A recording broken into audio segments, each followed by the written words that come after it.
Oke, bismillahirrahmanirrahim. Assalamualaikum warahmatullahi taala wabarakatuh. Kembali lagi di channel Rifki Akbari Hukum Keluarga. Jika merasa video ini bermanfaat, silakan share ke teman-temannya biar nanti dapat pahala juga, aku juga dapat pahala. Oke. Ini adalah penjelasan buat teman-teman yang baru pertama kali ingin ikut ujian CPNS ya. Jadi, apa Bang peraturan uh, yang membahas terkait ujian CPNS? Jadi, ujian CPNS itu ada dua ya.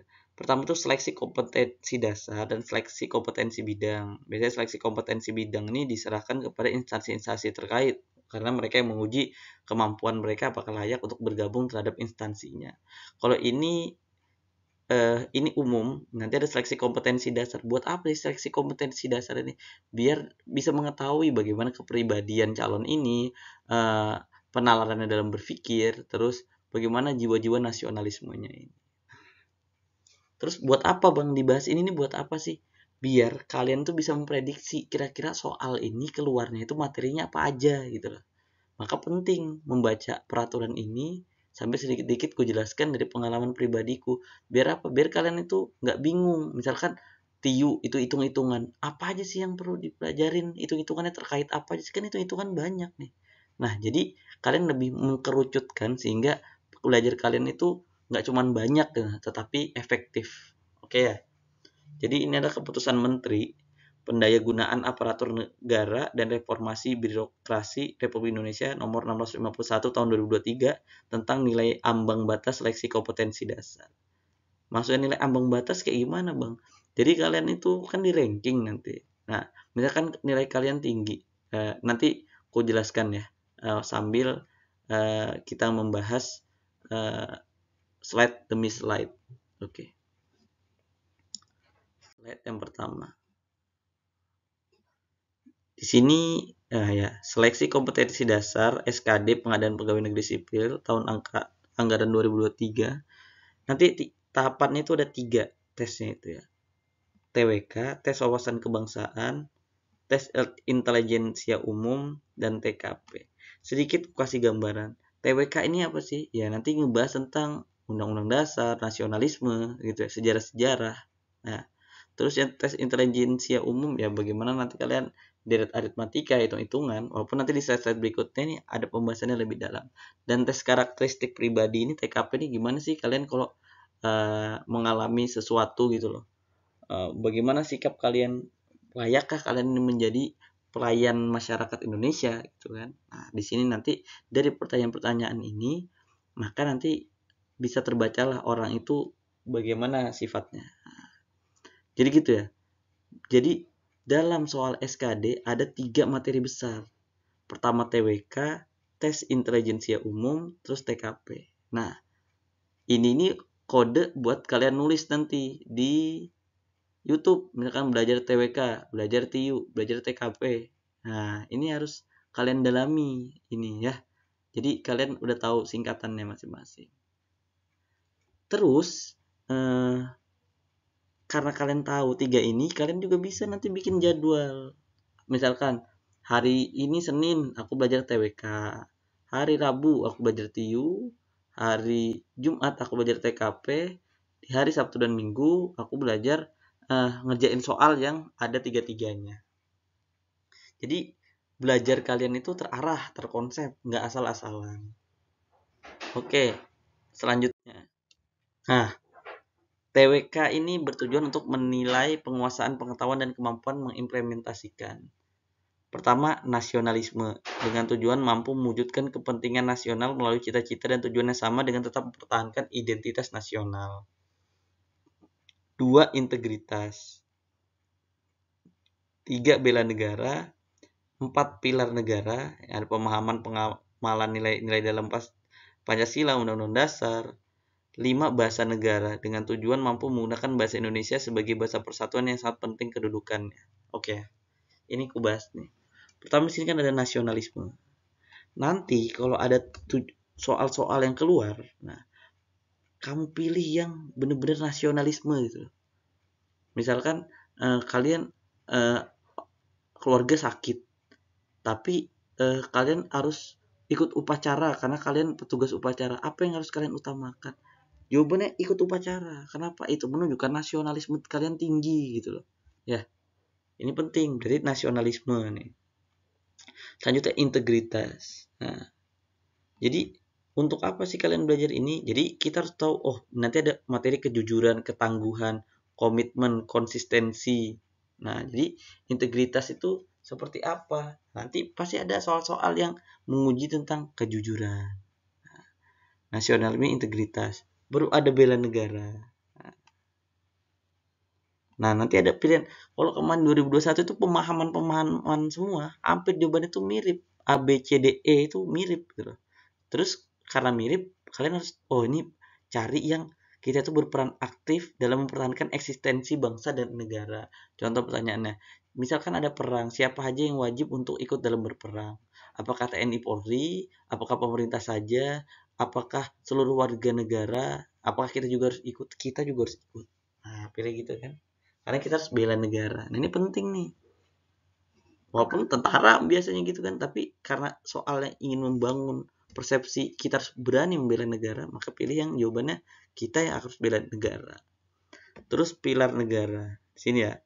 Nah, di pilar negara ini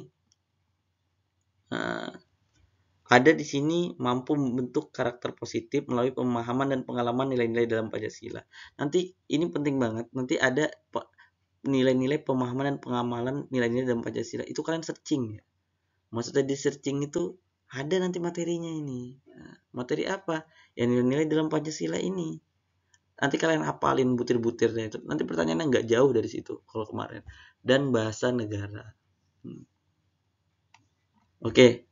Jadi nanti biasanya ada teks yang apa? Sumpah Pemuda. Nah, nanti ada kata-kata yang kosong. Nah, kalian harus hafalin lah itu setidaknya karena keluar biasanya. Oke. Next pertanyaan selanjutnya ya. Ini udah TWK. Sekarang yang TIU. Nah, TIU ini kan tujuannya kita harus tahu nih apa menilai penguasaan pengetahuan dan kemampuan mengimplementasikan. Oke. Pertama kemampuan verbal analogi. Nah, jadi analogi ini mengukur kemampuan individu dalam bernalar melalui perbandingan dua konsep kata yang memiliki hubungan tertentu, kemudian menggunakan konsep hubungan tersebut pada situasi yang lain. Nah, ketika kalian membahas tentang analogi, nah berarti kan sering-sering aja kan kalian, oh ini misalkan ya kuda 4, satunya lagi titik-titik, titik 2 4. Nah, ada jawaban ayam, bebek, kucing sama jerapah. Bukan jerapah, satunya ular. Nah, kalau dari situ mana jawabannya? Oh ya kan si anu tadi kakinya ada 4 nih. Berarti jawabannya kucing karena dia sama-sama kakinya 4. Ya, ini analogi. Terus silogisme. Kalian nanti belajar bisa itu. Tulis aja belajar silogisme di YouTube. Nanti muncul nih mana kata-kata yang untuk mengukur kemampuan individu menarik kesimpulan. Terus analitis. Mengukur kemampuan individu untuk menganalisis informasi yang diberikan dan menarik kesimpulan. Biasanya dari angka ini kalau salah sih. Ini kemampuan verbal ini kata-kata. Oh ya verbal masih kata-kata ya. Misalkan jarum, penjahit, stetoskop, apa hakim, atau dokter. Oh berarti dokter. Nah gitu ya. Sesimpel itu ya. Selanjutnya nih kemampuan numerik yang meliputi berhitung dengan tujuan mengukur kemampuan hitung sederhana. Nanti kalau mau sih aku bisa ngajarin juga sih kayak aku kan malas TIU itu karena aku malas tuh.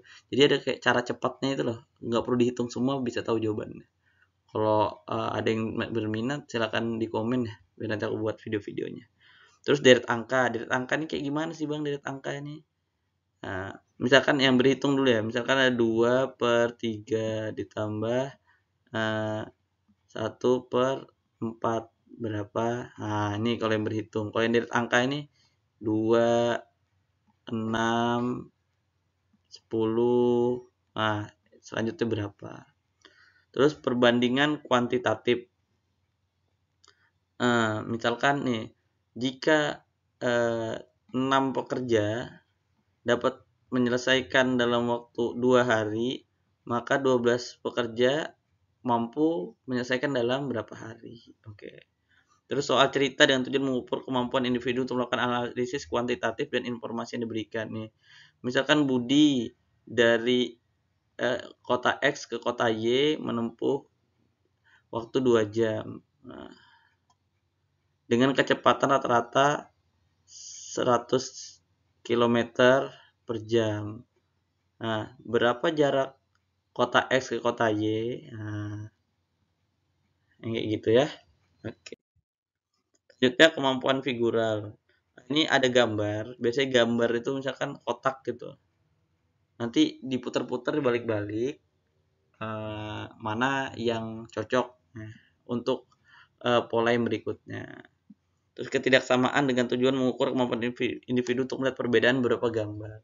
Jadi ada gambar A, B, C, D, E sampai E. Nanti gambarnya itu ya mirip-mirip aja. Misalkan kotak sini ya. Ini kotak titik X misalkan ya. Nanti di sini ada kotak X titik. Nah, nanti ada kotak X titik. Nah, nanti mana gambar yang berbeda? Nah, ini kan silang, ini ngilang. Nah, ini lurus nih. Berarti yang salah yang ini. Nanti dipilih gitu ya. Terus serial dengan tujuan mengukur kemampuan lihat pola hubungan dalam bentuk gambar. Nah, ini serial ini kadang biasanya yang kayak tadi seperti ini juga sih, mirip-mirip nggak beda jauh. Oke, atau enggak serial ini ada cerita. Nah, ini duduk di sini, Rina duduk di kedua dari bangku Budi. Nah, itu dipelajarin. Selanjutnya TKP. Tes kepribadian ya, bertujuan untuk penilaian penguasaan pengetahuan dan kemampuan mengimplementasikan. Nah, satu ini pelayanan publik ya, dengan tujuan mampu menampilkan perilaku keramah tamahan. Nah, jadi gini, kalau misalkan ada soal, misalkan kalian 2 menit lagi, 5 menit lagi akan terlambat kerja, sedangkan ada masyarakat ingin bertanya terkait di mana kamar mandinya karena dia sudah kebelet. Apa yang harus kalian lakukan? Absen dulu baru melayani, atau membiarkan orang itu, atau kalian melayani setelah melayani kalian terlambat, atau kalian melayani sambil mengucap bahwa bentar lagi waktunya terlambat, mohon izin untuk lebih dahulu meninggalkannya. Nah, jadi kan otomatis kan, oh mana nih yang paling melayani publik. Nah, jadi kalian harus tahu nih pelayanan publik nih bakal diujikan. Terus jejaring kerja. Nah, tujuan ini mampu membangun dan membina hubungan, bekerja sama, berbagi informasi, dan berkolaborasi dengan orang lain secara efektif. Nanti pertanyaannya, misalkan kalian ini mengetahui cara cepat untuk mengerjakan pekerjaan, sedangkan teman kalian ini nggak tahu apa yang kalian lakukan. Nah, jadi kalau membina berbagi informasi ya, saya membagi informasi caranya supaya lebih cepat, Pak. Nah, seperti itulah.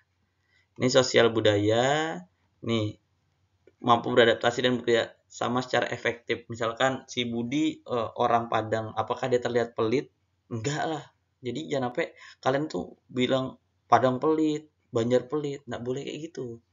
Ya nggak ada, itu oknum-oknum aja yang kayak gitu kan. Jadi nggak bisa disamaratakan. Jadi kalian harus menerima beragam agama, suku, budaya, dan sebagainya. Terus teknologi informasi dan komunikasi. Nah, misalkan kalian ada inovasi baru di kantor, apa yang kalian lakukan? Apakah biarin aja lah, atau kalian mempelajari itu, atau kalian membenchmark teknologi informasi dan komunikasi itu untuk menciptakan inovasi baru yang lebih menunjang. Nah, yang kayak gitu itu yang makin canggih kalian, maka makin bagus nilainya. Ya. Terus profesionalisme dengan tujuan mampu melaksanakan tugas dan fungsi sesuai dengan tuntutan jabatan. Ya, misal terus anti radikalisme. Nah, ini juga penting nih. Bagaimana jika sikap Anda, ada teman Anda yang terpapar ajaran radikalisme? Nah, apa kalian cuek aja atau gimana? Nah, berarti di sini kan bertindak saat menanggapi stimulus dengan beberapa alternatif situasi. Jadi gimana cara kita membantu teman kita ini agar tidak terkena anti radikalisme. Ini di awal ya, jadi ada TWK, TKP, sama TIU. Nah ini teman-teman harus tahu nih, oh nanti ditanya nih sekitaran ini. Jadi nggak belajar jauh-jauh. Terus Bang, berapa jumlah soalnya sih? Oke, kita bahas selanjutnya. Nih, jadi SKD sebagaimana pada diktum pertama dilaksanakan dalam waktu 100 menit. Ya, 100 menit. Durasi waktu pelaksanaan SKD sebagaimana dimaksud pada diktum ketiga dikecualikan bagi pelamar penyandang disabilitas sensorik netra yang melamar pada kebutuhan khusus penyandang disabilitas. Jadi kalau kalian disabilitas, soalnya nggak 100. Terus SKD bagi pelamar sebagaimana dimaksud pada diktum keempat dilaksanakan dalam durasi waktu 130 menit. Jadi buat kalian yang penyandang disabilitas, waktunya lebih lama 20 menit ya. 20 menit. Lebih lama 20 menit.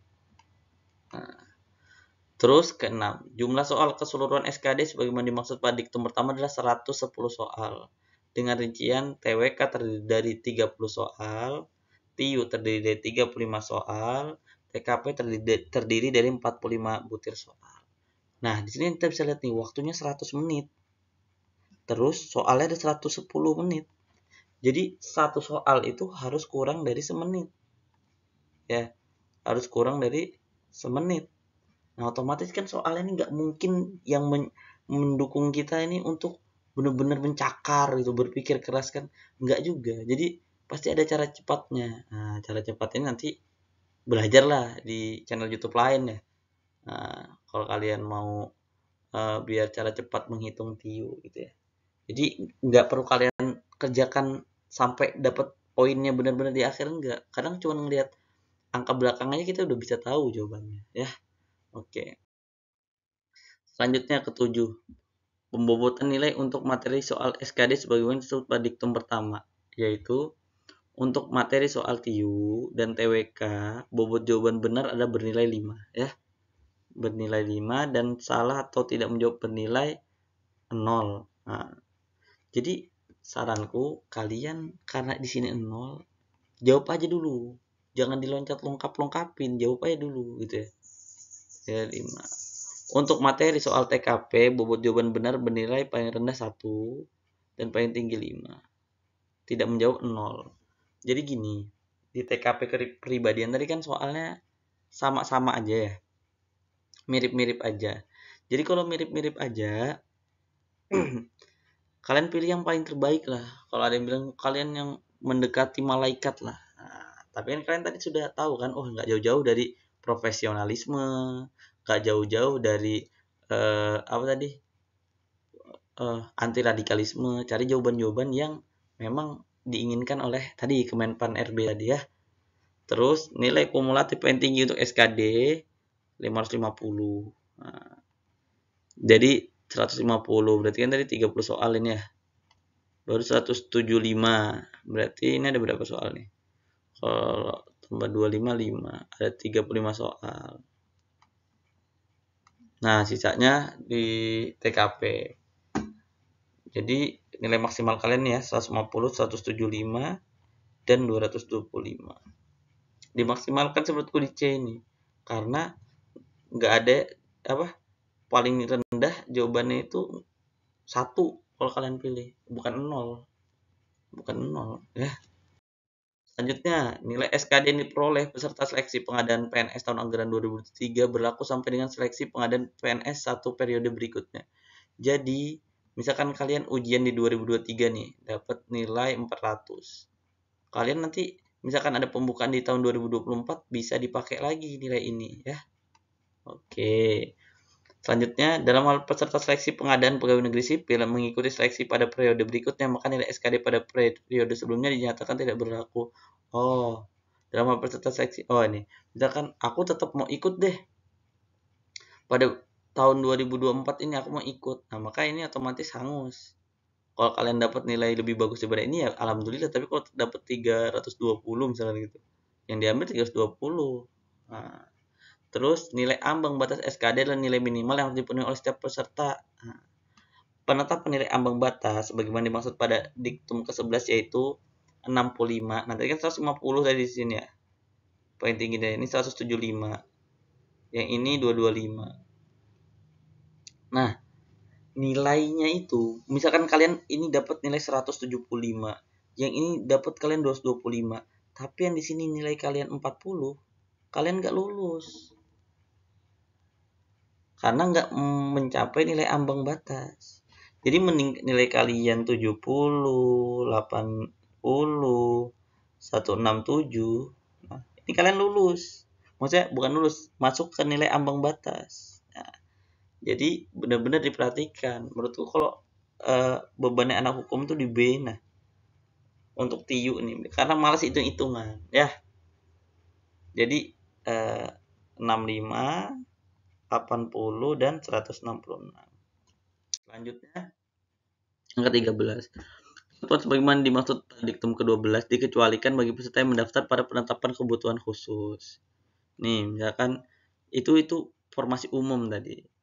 Nih, kalau putra-putri, diaspora, penyandang disabilitas, ini yang cum laude ya. Nah, putra-putri wilayah Papua, nah, penetapan nilai ambang batas bagi peserta yang mendaftar pada penetapan kebutuhan khusus, nilai kumulatif SKD paling rendah 311 dan nilai TIU paling rendah 85.